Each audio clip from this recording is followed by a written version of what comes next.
이 세계적인 최고의 지휘자 중에 한 사람으로 꼽히는 사람이 이 아르투로 토스카니니라고 하는 분입니다. PPT 좀 보여주시겠습니까? 이분은 파르마의 가난한 재단사의 아들로 태어났습니다. 집안 형편이 너무 어려웠기 때문에 제대로 된 음악 교육을 받을 수가 없었습니다. 특별히 부모님은 이 토스카니가 음악원에 입학하는 것을 꺼려했습니다. 그러나 이 음악원장이 이 토스카니의 재능을 아깝게 여겨 장학생으로 받아주었습니다. 그래서 이 9년 동안 토스카니가 음악학원에서 음악을 배우고 첼로 연주자로 데뷔를 하게 됐습니다.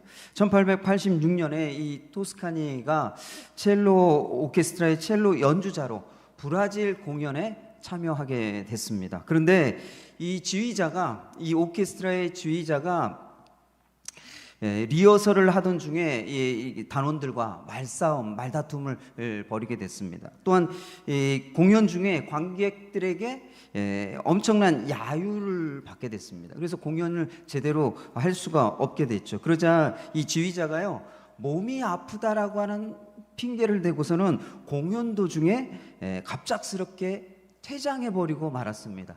아직 공연이 끝나는 게 아니라 공연 도중에 퇴장해 버린 거죠. 그래서 이 당황한 연주 단원들이 어떻게 할까 고민하다가 악보를 다 외우고 있는 유일한 인물인 토스카니를 대리 지휘자로 세웠습니다. 그래서 어쩔 수 없이 얼떨결에 토스카니가 대타 지휘를 맡게 됐죠. 그런데 감사하게도 그 실패했던 공연을 성공리에 잘 끝낼 수가 있었습니다.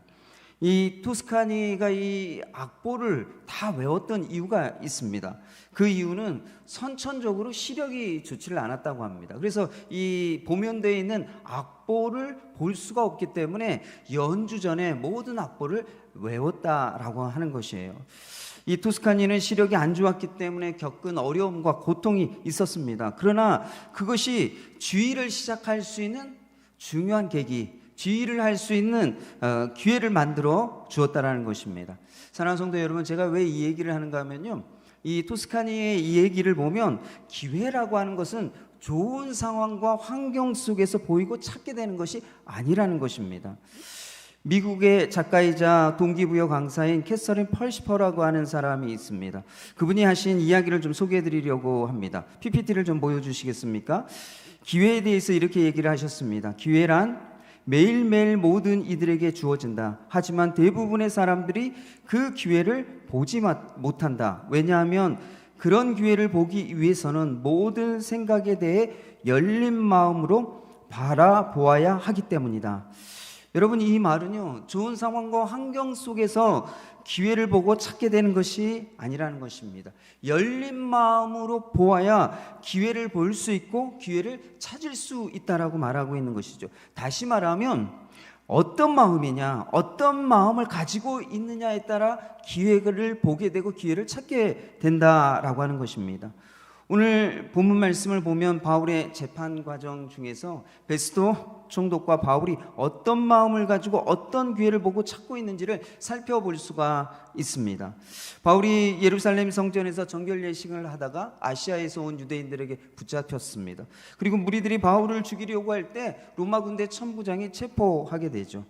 그리고 천부장이 이 40명의 유대인들이 바울을 죽이고자 한다라고 하는 음모를 알게 됐습니다. 그래서 그날 밤에 470명의 군사를 동원해서 바울을 안전하게 가이사랴에 있는 로마 총독 벨릭스에게 보냈습니다.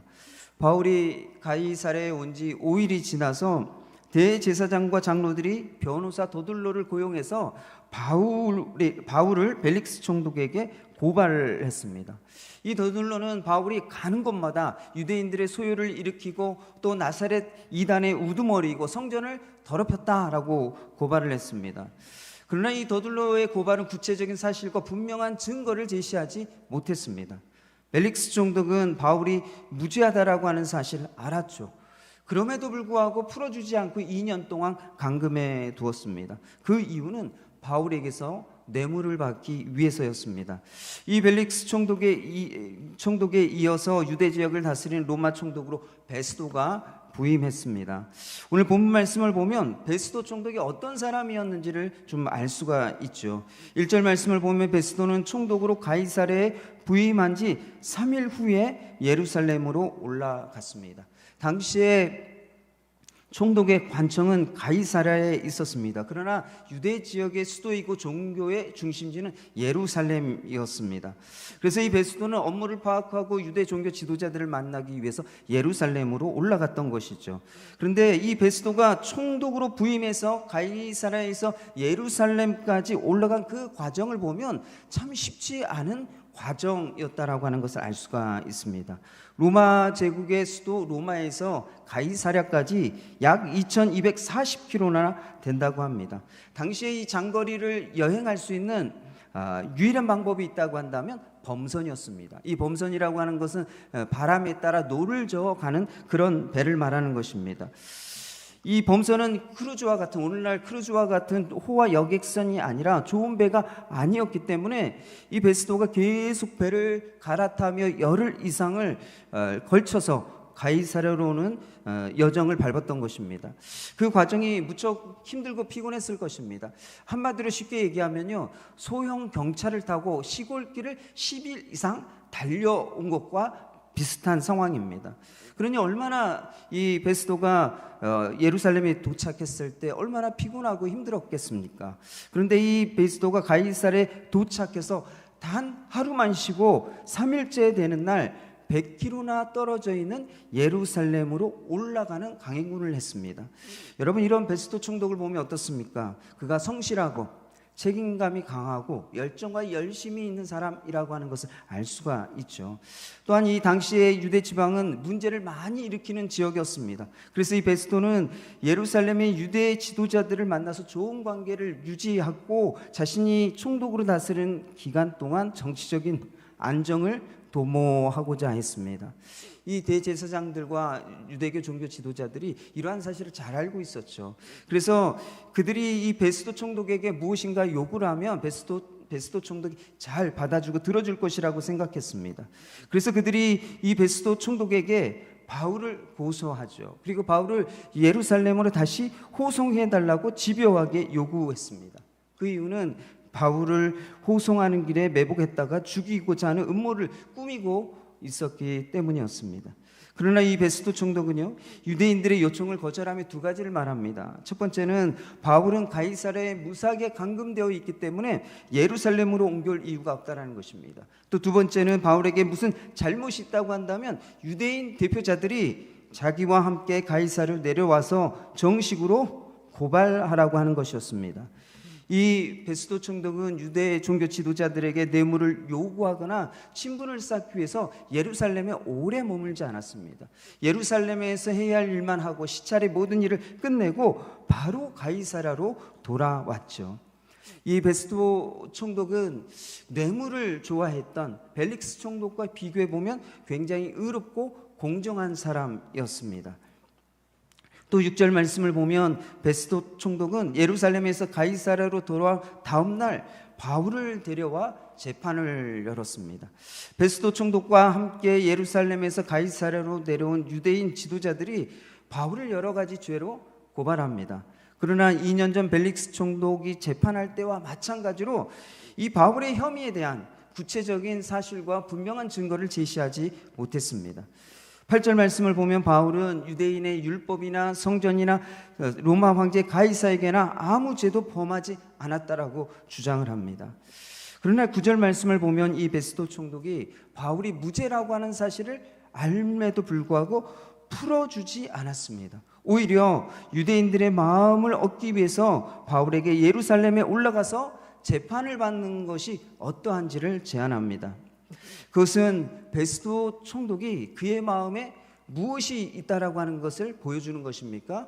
권력에 대한 욕심이 있었다라고 하는 것을 보여주는 것이죠. 그래서 유대인들이 미워하는 이 바울을 이용해서 유대인들의 마음을 얻고 권력을 얻을 수 있는 기회를 보고 찾았던 것입니다. 이 베스도 총독은 어떤 사람입니까? 성실하고 책임감이 강하고 의롭고 공정하게 행하려고 했던 사람이었지만 자기 욕심을 추구하는 사람이었다라는 것입니다. 여러분, 이때 바울을 한번 좀 생각을 해 보십시오. 이 바울은 복음을 전하고 가르치는데 탁월했던 사람입니다. 그래서 많은 사람들이 예수님을 믿고 많은 교회가 세워지게 되었죠. 이 전임 총독이었던 벨릭스도 바울을 2년 동안 감금하고서는요, 바울을 자주 불러다가 이야기를 나눴습니다. 바울을 통해서 복음을 들었죠. 그러나 사도행전 24장 26절 27절 말씀을 보면 벨릭스 총독은 바울에게 뇌물을 받고자 했습니다. 또한 그뿐만이 아니라 바울을 감금해 두어서 유대인들의 마음을 얻고 권력을 얻는 기회로 삼고자 했던 것을 볼 수가 있습니다. 이 벨릭스 총독의 마음에는 지금 무엇이 있는 거예요? 이 물질, 돈과 권력에 대한 욕심이 있었다는 것입니다. 그 욕심 때문에 바울에게서 복음을 들었지만 구원받을 수 있는 기회를 보지 못했고 찾지 못하고 구원의 기회를 잃어버렸다는 것이에요. 이 베스도 총독도 벨릭스 총독과 마찬가지입니다. 그의 마음에 권력에 대한 욕심이 있었습니다. 그래서 바울에게서 복음을 듣고 구원을 들을 수 있는 기회를 보지 못했고 찾지 않았습니다. 마태복음 19장 16절에서 22절까지의 말씀을 보면 한 부자 청년이 예수님께 달려와서 이렇게 묻습니다. 내가 무슨 선한 일을 행해야 영생을 얻을 수 있겠습니까? 라고 물었습니다. 그러자 예수님께서 10계명 중에 5번째 계명부터 10번째 계명까지 지키라고 말씀하셨습니다. 청년이 이렇게 대답을 합니다. 이 모든 것을 다 지켜왔는데 아직도 무엇이 부족합니까? 더 해야 할 무엇이 있습니까? 라고 물었습니다. 우리 마태복음 19장 21절 22절 말씀을 좀 함께 읽어보겠습니다. 마태복음 19장 21절 22절 말씀입니다. 함께 읽겠습니다. 시작. 예수께서 이르시되 내가 온전하고자 할진대 가서 내 소유를 팔아 가난한 자들에게 주라. 그리하면 하늘에서 보화가 내게 있으리라. 그리고 와서 나를 따르라 하시니 그 청년이 재물이 많으므로 이 말씀을 듣고 근심하며 가니라. 마태복음 19장 21절 22절 말씀에 보면 예수님이 부자 청년에게 무엇이라고 말합니까? 내 소유를 팔아 가난한 자들에게 주라. 그리하면 하늘에서 보화가 내게 있으리라. 그리고 와서 나를 따르라고 말씀하셨습니다. 그러나 부자 청년은 재물이 많았기 때문에 근심하고 돌아갔다라고 얘기하고 있습니다. 이 부자 청년을 생각해 보면요, 율법의 계명을 정말 잘 지키는 사람이었습니다. 그래서 종교적으로 도덕적으로 아무런 흠이 없는 사람이었죠. 그리고 성실하고 정직하고 의로운 사람이었습니다. 그러나 부자 청년의 마음에는 무엇이 있어요?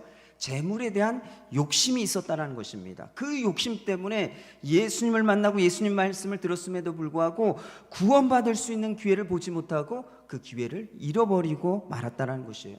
이 벨릭스 총독과 베스도 총독도 마찬가지였습니다. 그의 마음에 이 물질에 대한 욕심, 권력에 대한 욕심이 있었기 때문에 복음에 대해서 관심을 두지 않았습니다. 구원의 기회를 보지 못했고 구원의 기회를 찾지 않았다는 것입니다.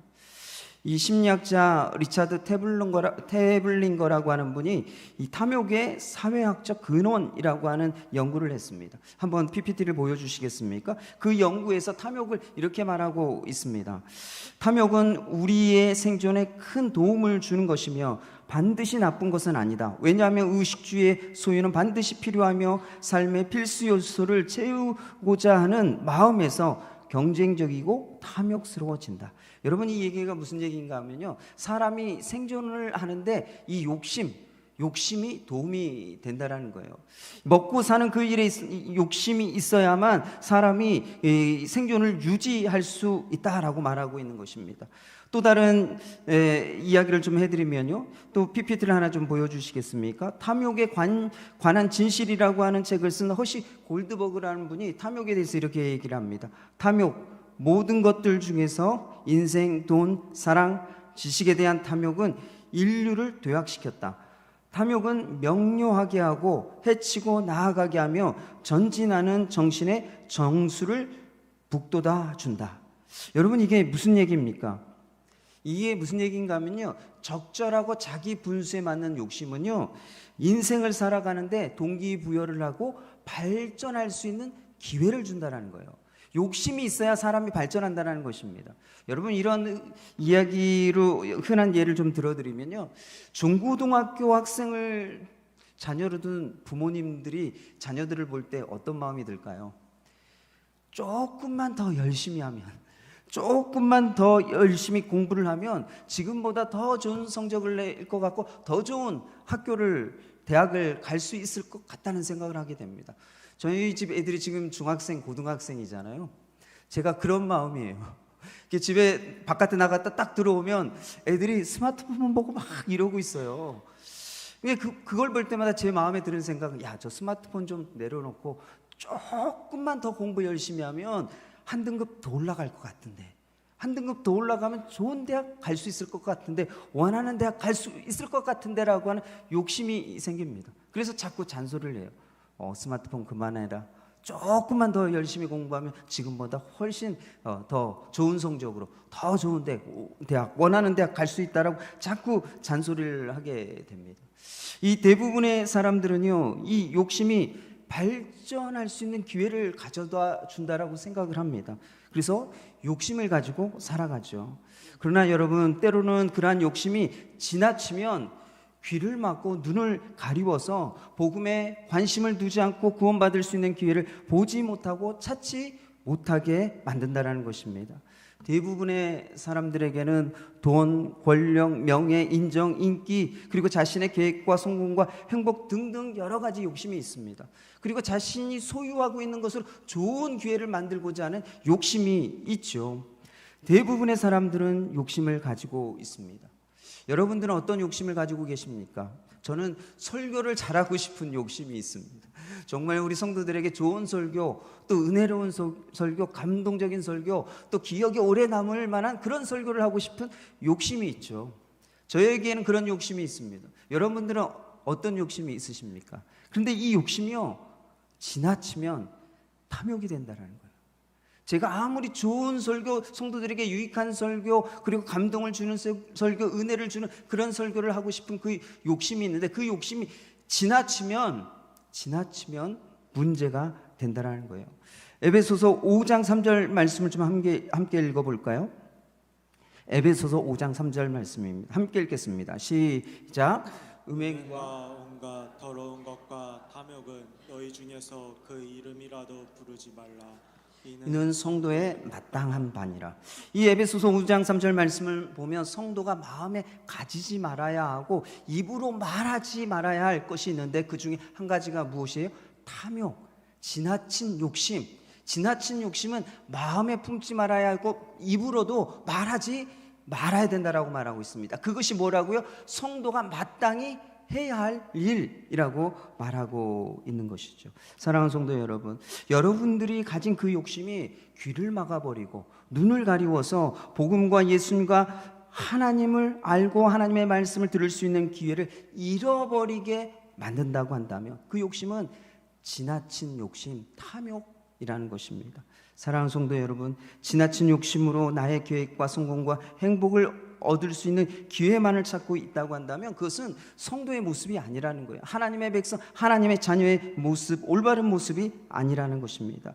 그래서 내 안에 어떤 욕심이 있는지 살펴보시길 바랍니다. 어떤 욕심이 때로는 내 귀를 막고 내 눈을 가리워서 복음을 알지 못하게 하고 하나님과 예수님을 알지 못하게 하고 하나님의 말씀을 듣지 못하게 만들고 있는지 여러분들이 분별하시길 바랍니다.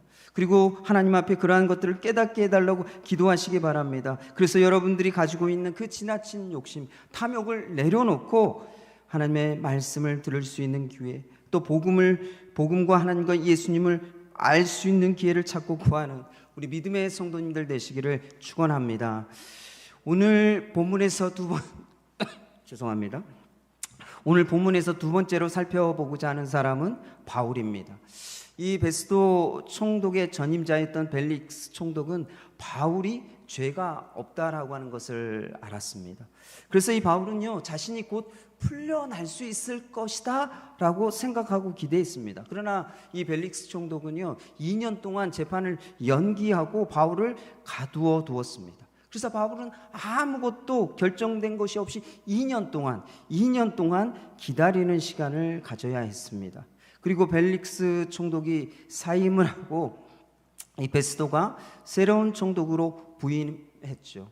그리고 이 바울에게는 이것이요, 재판을 받는 도중에 담당 판사가 바뀌는 그런 일이었습니다. 그래서 바울은 처음부터 다시 재판을 받아야 하고 또 오랜 시간을 기다려야 하는 어려움에 처하게 된 것입니다.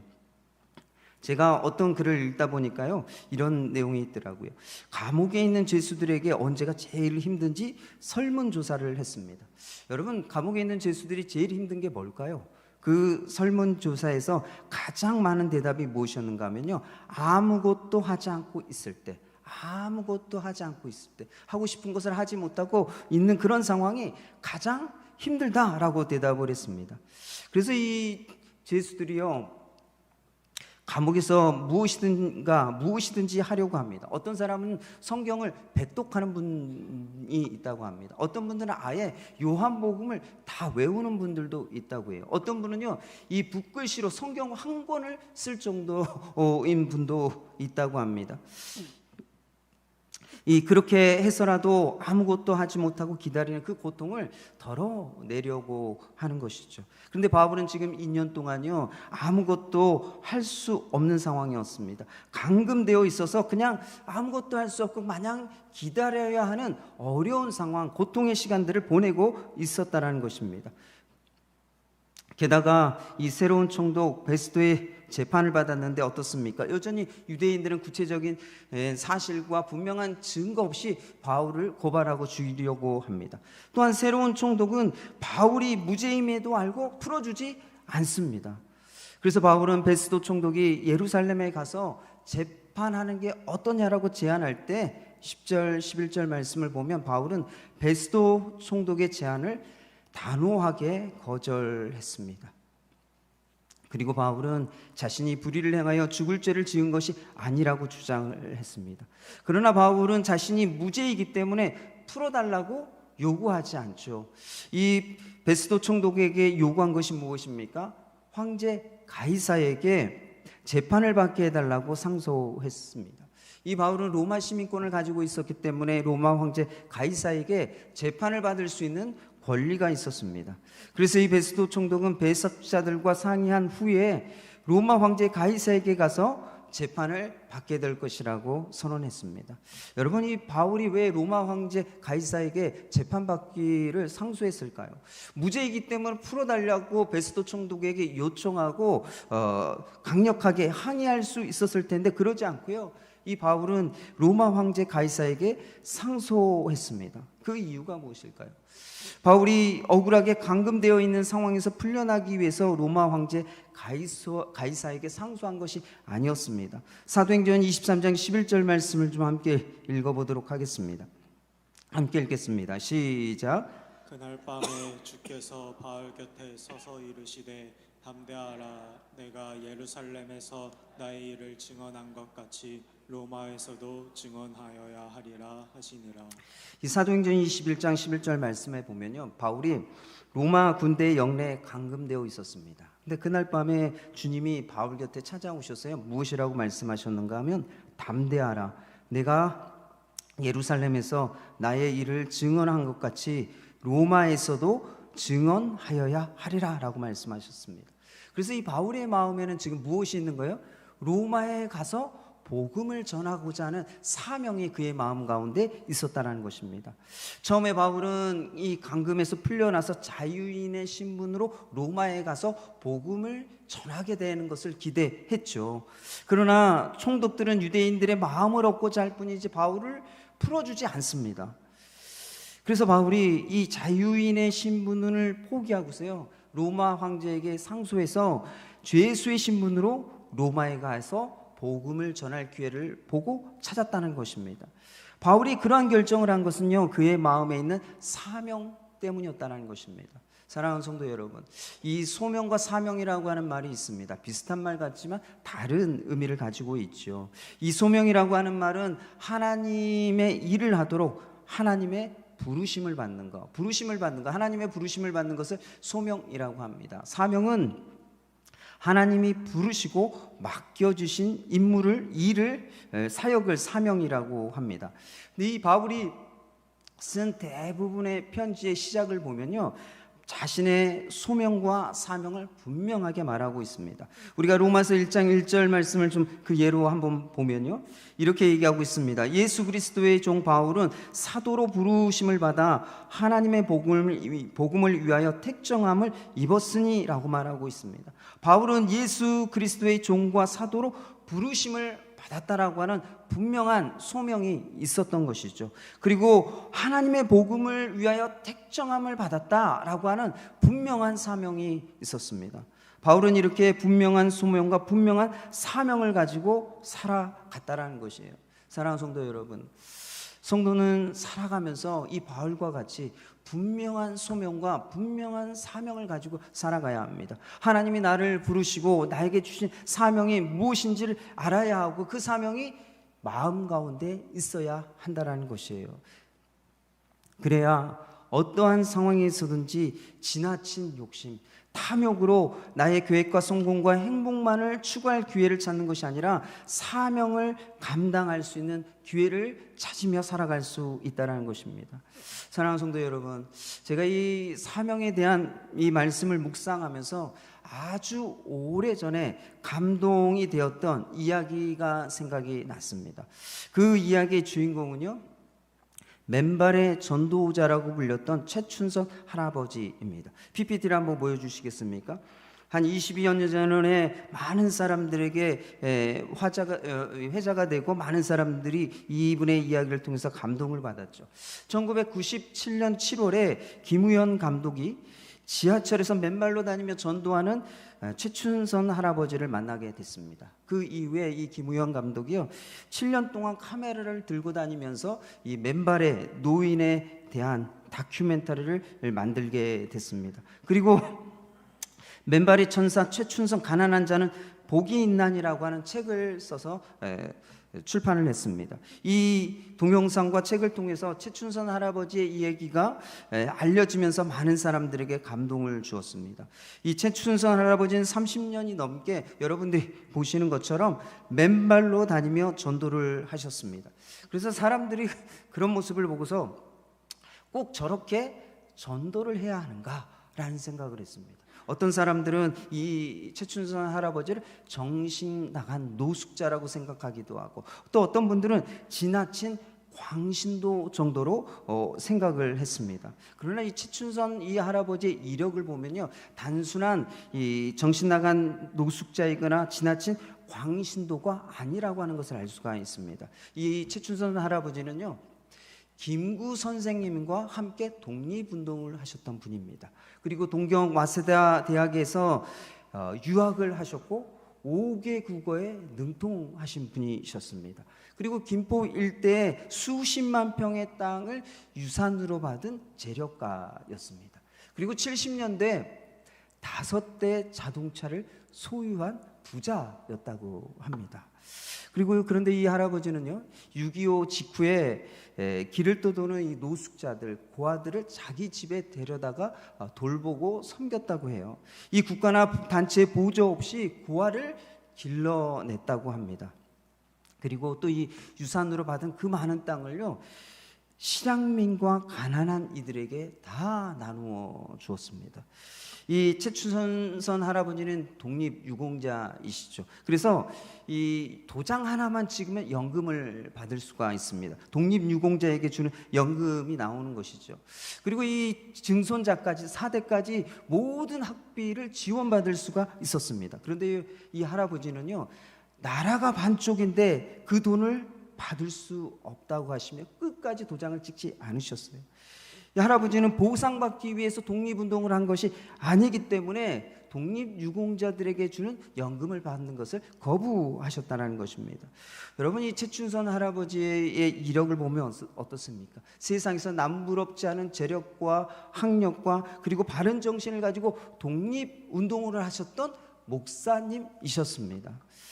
이 김우현 감독이 맨발로 다니는 이 최춘선 할아버지에게 춥지 않느냐고 물었습니다. 그래서 제가 최춘선 할아버지가 이렇게 대답을 하셨다고 합니다. 해마다 눈이 녹고 얼음이 녹아도 춥지 않아요. 안심하세요. 동상에 걸린 적이 없습니다. 안심하세요. 통일이 오기 전엔 절대로 안 신어요 라고 이렇게 말씀하셨다고 그래요.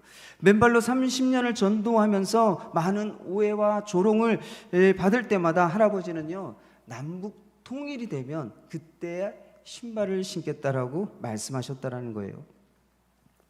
제가 이 최춘선 할아버지의 이야기를 다시 사실은 떠올리게 된 것은요, 최춘선 할아버지가 하셨던 그 옛날 20여 년 전에 하셨던 그 이야기가 지금도 생각나기 때문에 최춘선 할아버지를 생각하게 됐습니다. 이 김우현 감독이 찍은 동영상에 보면 할아버지를 인터뷰하죠. 그런데 거기에 보면 이런 질문을 합니다. 자녀들은 있으세요?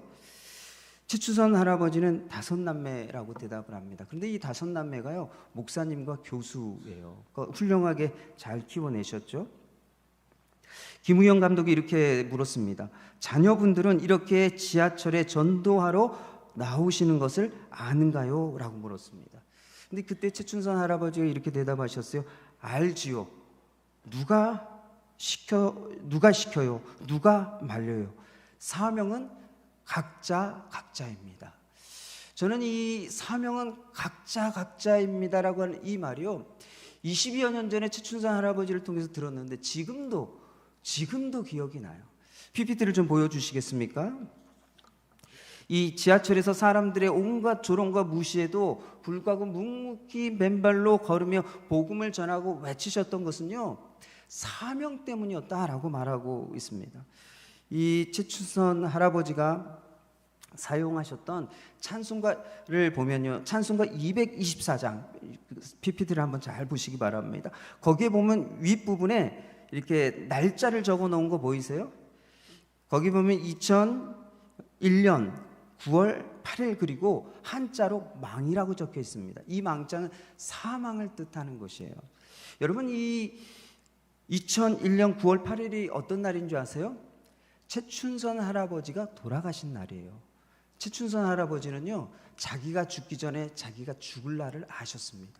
그리고 찬송가에다가 자기 죽을 날짜를 적어 놓으신 거예요. 나중에 이 유품을 정리하면서 찬송가를 펼쳐보았더니 그 찬송에 미리 자기 죽을 날을 적어 놓으신 걸 발견하게 된 거죠. 그런데 여러분, 최춘선 할아버지가 자기 죽을 날짜를 알고 그날에 뭐 하셨을까요? 자녀들을 불러다 놓고 마지막 유언을 하고 가족들과 마지막 시간을 보내셨을까요? 아니요, 그러지 않으셨습니다. 이 마지막 날, 이날에 최춘선 할아버지는요, 전도하러 나가셨어요.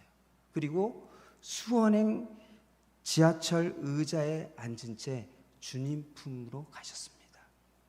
마지막까지도, 죽는 그 순간까지도 하나님이 주신 그 사명 감당하다가 주님 보고 싶은 거, 주님 만나고 싶었던 거죠. 그래서 마지막 죽는 그날도 그 사명을 위해 전철을 타고 그 자리에서 주님 품으로 가셨던 것입니다. 이 최춘선 할아버지는 맨발로 30년을 다니며 복음을 외친 것은 사명 때문이었습니다. 사명대로 살다가 주님의 부르심을 받은 것이죠. 사랑하는 성도 여러분, 우리가 이 최춘선 할아버지처럼 살 수 있을까요? 흉내라도 좀 내볼 수 있을까요? 저는 최춘선 할아버지처럼 이렇게 살아갈 자신이 없고 용기도 없고 믿음도 사실은 없습니다. 그런데 이 최춘선 할아버지의 이야기 가운데 제가 앞에서 말씀드렸던 사명은 각자입니다. 이 말씀이 참 마음에 와 닿아 있습니다. 왜 그런가 하면 하나님이 부르셔서 구원받은 성도들에게는 하나님이 각자 모든 사람들에게 한 사람 한 사람들에게 다 사명을 주셨다라고 말하고 있어요. 사랑하는 성도 여러분, 여러분들에게 하나님이 주신 사명은 무엇입니까?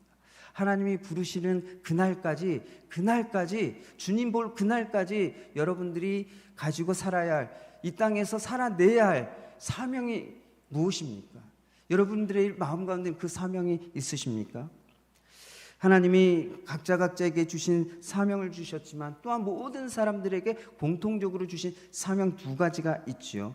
사도행전 1장 8절 말씀을 보면 예수님께서 제자들에게 땅끝까지 이르러 내 증인이 되라고 말씀하셨습니다. 우리에게 복음 전할 사명을 말씀해 주신 것이죠. 고린도전서 10장 31절 말씀을 좀 함께 읽어보겠습니다. 고린도전서 10장 31절 말씀입니다. 시작. 그런즉 너희가 먹든지 마시든지 무엇을 하든지 다 하나님의 영광을 위하여 하라. 고린도전서 10장 31절 말씀을 보면 바울은 모든 성도들에게 먹든지 마시든지 무엇을 하든지 다 하나님의 영광을 위하여 하라 말하고 있습니다. 사랑하는 성도 여러분, 저를 비롯해서 여러분 모두에게 각자에게 하나님이 사명을 주셨습니다. 또한 복음을 전하고 또 하나님의 영광을 위하여 살아가야 한다라고 하는 그 사명을 주셨습니다. 여러분, 우리 마음 가운데 이 사명이 있지 않으면요, 이 사명이 있지 않으면 우리가 살아가는 그 상황과 환경 속에서 우리는 나의 계획과 나의 행복과 나의 성공을 찾아가며 그것을 이룰 수 있는 기회를 찾아가며 살아가게 된다는 것이에요. 우리 마음 가운데 하나님이 주신 사명이 있을 때 우리가 정말 무엇을 해야 하는지 알게 되어지고 또 우리가 하는 그 모든 일을 통해서 복음을 전할 기회를 찾고 또 하나님의 영광을 위해서 또 하나님의 영광을 드러낼 기회를 찾으며 살아갈 수 있다는 것입니다. 사랑하는 성도 여러분, 여러분 마음 가운데 지금 무엇이 있습니까? 여러분 마음 가운데는 욕심이 있습니까? 아니면 하나님이 우리에게 주신 사명이 있습니까? 여러분들 마음 가운데 있는 것, 그것을 쫓아 여러분들은 그것을 이룰 기회를 찾으며 살아가게 될 것입니다. 그렇기에 여러분 마음 가운데 무엇이 있는지, 욕심이 있다고 한다면 그 욕심을 이룰 기회를 찾으며 살아갈 것입니다. 만약에 여러분 마음 가운데 하나님이 주신 사명이 있다면 그 사명을 이룰 기회를 찾으며 살아가게 될 것입니다. 사랑하는 성도 여러분, 우리가 최춘선 할아버지처럼 그렇게 살 수도 없고 또 흉내조차 낼 수 없다고 할지라도 각자에게 주신 사명이 있다라고 하는 것을 깨닫고 그 사명을 발견하고 그 사명을 가지고 여러분들이 그 사명을 이룰 수 있는 기회를 찾아가며 살아갈 수 있는 우리 믿음의 성도님들 되시기를 축원합니다. 오늘 두 가지 말씀을 나눴습니다. 첫 번째로는 지나친 욕심을 가지게 되면 복음과 하나님과 예수님을 알 수 있는 기회를 보지 못하고 찾지 못하게 된다는 것입니다. 이 욕심, 우리에게 있는 욕심이 복음과 하나님과 예수님을 알 수 있는 기회를 잃어버리게 만든다고 한다면 그 욕심은 지나친 욕심, 탐욕이라는 것이에요. 사랑하는 성도 여러분, 우리가 탐욕에 사로잡혀 살아가고 우리의 그 지나친 욕심을 이룰 기회를 찾으며 살아가지 않도록 여러분들이 기도하시길 바랍니다. 두 번째로는 성도는 마음에 분명한 소명과 분명한 사명을 가지고 있어야 한다는 것입니다. 하나님이 나를 부르시고 나에게 주신 사명이 무엇인지를 알 때 어떤 상황이든지 지나친 욕심, 탐욕으로 나의 계획과 성공과 행복만을 추구할 기회를 찾는 것이 아니라 사명을 감당할 수 있는 기회를 찾을 수가 있습니다. 하나님이 부르셔서 구원한 모든 성도들에게 무슨 일을 하든지 복음을 전하고 또 하나님의 영광을 드러내도록 그러한 사명을 모든 성도들에게 주셨습니다. 그래서 무슨 일을 하든지 복음을 전하고 하나님의 영광을 드러낼 기회를 보고 찾으며 살아갈 수 있는 우리 믿음의 성도님들 되시도록 기도하시기를 바랍니다. 이 시간 함께 기도하도록 하겠습니다. 기도할 때 내 마음 중심에 있는 욕심이 무엇인지, 때로는 하나님과 예수님과 복음을 들을 수 있는 그 귀와 눈을 막고 가리고 있는 그 욕심이 무엇인지, 내가 어떤 욕심을 이루기 위해서 열심히 살아가고 있는지 하나님 앞에 깨닫게 해주시고 또 그 욕심을 내려놓고 살아갈 수 있도록 기도하시기 바랍니다. 또 가정과 교회와 직장과 일터에서 각자에게 주신 사명이 무엇인지 하나님 깨닫게 해주시고 무슨 일을 하든지 복음을 전하고 하나님의 영광을 드러내며 살아갈 수 있도록 이 시간 함께 기도하도록 하겠습니다. 기도하겠습니다. 아버지 하나님, 오늘 우리에게 우리 마음 가운데 있는 그 욕심이 무엇인지, 그 욕심으로 우리가 그 욕심을 이룰 수 있는 기회를 찾고 구하며 살아가는 자들이 되지 않게 도와주옵소서. 우리가 가진 그 욕심이 복음과 하나님과 예수님과 하나님의 말씀을 가리워 버리고 듣지 못하며 또 보지 못하게 하는 그러한 욕심이 있다고 한다면 그 욕심들을 내려놓고 주님 앞에 겸손하게 살아가게 도와주시길 주님 앞에 참으로 간절히 구합니다. 또 무엇보다도 우리에게 하나님 우리를 불러주시고 구원하여 주신 우리에게 하나님 주신 사명이 무엇인지 깨닫고 그 사명을 위해 살아갈 수 있도록 주님 도와주시길 간절히 소망합니다. 우리 모든 성도들에게 복음을 전하고 하나님의 영광을 위해서 살라고 하신 그 사명을 주셨는데 주님 이 사명 감당하며 살아가게 도와주옵소서. 우리가 가정과 교회와 직장과 일터에서 무슨 일을 하든지 그 일을 통하여 복음을 전하고 하나님의 영광을 드러낼 수 있는 우리 성도들 되게 도와주옵소서. 또 각자에게 주신 그 특별한 그 사명대로 우리가 살아갈 수 있도록 우리를 또 불러주시고 또 그렇게 사명대로 살아갈 수 있도록 은혜와 힘을 주시기를 간절히 소망합니다. 그래서 하나님을 만나는 그때 하나님 그 사명 감당하며 하나님께 칭찬과 또 상급을 받을 수 있는 우리 성도들 되게 하여 주시길 간절히 소망합니다. 주님 감사합니다. 오늘도 우리에게 주신 말씀 가지고 한 주간 살아갈 때 내 안에 지나친 욕심이 무엇인지 깨닫게 해주시고 또 이 지나친 이 욕심 탐욕을 이룰 수 있는 기회를 찾으며 살아가는 자가 되지 않게 도와주옵소서. 무엇보다도 분명한 소명과 분명한 사명이 우리 마음 가운데 있게 해주시길 간절히 소망합니다. 그래서 나의 계획과 성공과 행복만을 추구할 기회를 찾는 것이 아니라 사명 감당하며 또 사명 감당할 기회를 찾으며 살아갈 수 있는 우리 믿음의 성도들 되게 하여 주옵소서. 복음을 전하고 하나님의 영광을 위해서 살아가는 우리 성도들 되게 하여 주옵소서. 감사드리고 이 모든 말씀 예수님의 이름으로 기도드립니다.